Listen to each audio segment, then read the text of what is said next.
ইয়া আল্লাহ মাপসাই তো বাসের লোক কি ফ্যাশনে কি মাসে যা হারত নিয়ে না বাবু এটা ছিল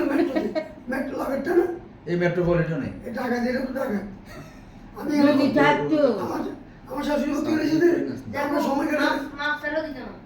আমরা সময় কেটেছি যে ইদি সিং মারা গেছে ওটা বিল উঠে গেলে হ্যাঁ বিল উঠে মরা যাওয়ার পরে আসি তো ঢুকে দিই 20 লক্ষ টাকা আছে তো বিল উঠে দেয় ওই যে স্বাধীনতা আমি মনে ইয়ে হয়েছে কামু এটা হলো সুন্দর নয় এবং রং লাগাই ওই ডাক্তারের কথা শুনলে ওই ডাক্তারের কথা শুনলে আমার বুঝে এরকম না খুব মানে সন্তুষ্ট বলছে যে আপনি চিকিৎসা পাবেন কিন্তু টাকাটা একটু বেশি করে তো আমাদের এখানে চিকিৎসা পাবেন হ্যাঁ কমা রাখবো তাই এখানে থেকে তো টাকাতে আমি মানে এদিকে তো জায়গা নেই বসে জায়গা নেই টাকা সরকারি মেডিকেলে তো কোনো প্রকারের জায়গা নেই তো এখানে যে বলতেন শনিবার আমি বেশি বলছি না মা ধরে বলছি বাসে কিনে যাকে না বলছি আমি উঠতে পারি না বেড়ারা কত জনমুষা না